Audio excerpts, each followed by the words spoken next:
হরে কৃষ্ণ। সুদর্শন চ্যানেলে আপনাদের সবাইকে অনেক অনেক ভালোবাসা। আগামীকাল 15ই মার্চ রবিবার একটি অত্যন্ত পবিত্র দিন, পাপমোচনী একাদশী। আজকের ভিডিওতে আমি ওই একাদশীর বিশেষ মাহাত্ম্য আপনাদেরকে জানাবো। পাপমোচনী এই নামটির মধ্যেও কিন্তু এর গভীর অর্থ লুকিয়ে আছে। পাপ আর মোচন, যা আমাদের সমস্ত পাপ থেকে মুক্তি দেয়।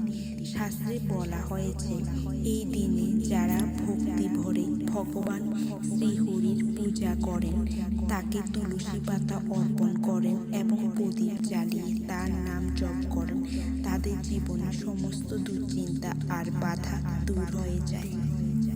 তাহলে চলো আমরা এই একাদশীর মাহাত্ম্য সম্পর্কে জেনে নিই। প্রাচীনকালে চৈত্ররথ নামে এক অত্যন্ত সুন্দর পুষ্প উদ্যান ছিল। সেখানে অনেক মুনি ঋষিরও বসবাস করতেন। সেই পবিত্র স্থানে মেধাবী নামে এক তপস্বী ঋষিকুমার কঠোর তপস্যা করছিলেন।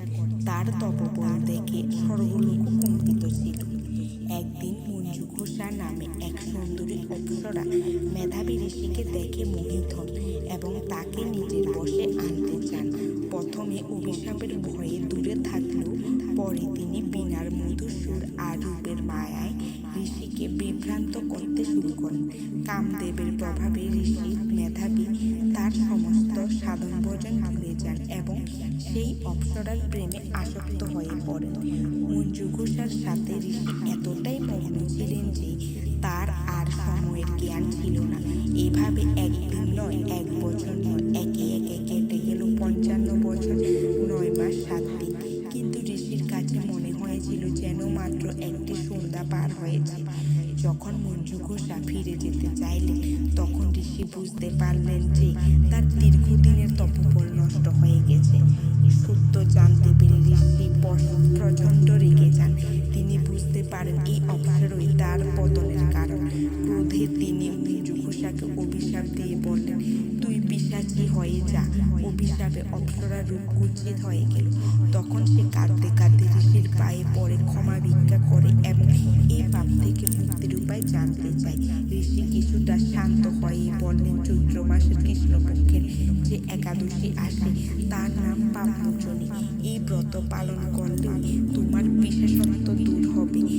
এরপর ঋষি নিজেও তার পিতা চ্যবনমুনির কাছে গিয়ে নিজের ভুল প্রায়শ্চিত্ত জানতে পারে। পিতা তাকে একই পরামর্শ দেন। পিতার আদেশে মেধাবী ঋষি এবং মঞ্জুঘোষা উভয় পরম ভক্তি ভরে এই পাপমোচনী একাদশী পালন করেন। ব্রতের প্রভাবে মঞ্জুঘোষা পুনরায় দিব্যরূপ ফিরে পেয়ে স্বর্গে ফিরে যান এবং ঋষি মেধাবীর সমস্ত পাপ ধুয়ে মুছে গিয়ে তার তপস্যার তেজ ফিরে আসে।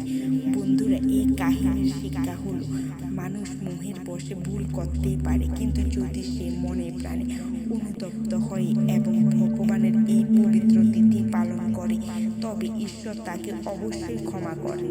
শাস্ত্রমতে এই ব্রত কথা পাঠ বা শ্রবণ করলে সহস্র গোদানের সমান ফল পাওয়া যায়। ধন্যবাদ। আমার ভিডিওটি যদি আপনাদের ভালো লেগে থাকে তাহলে অবশ্যই পাশে থাকবেন এবং সাবস্ক্রাইব করতে ভুলবেন না। হরে কৃষ্ণ।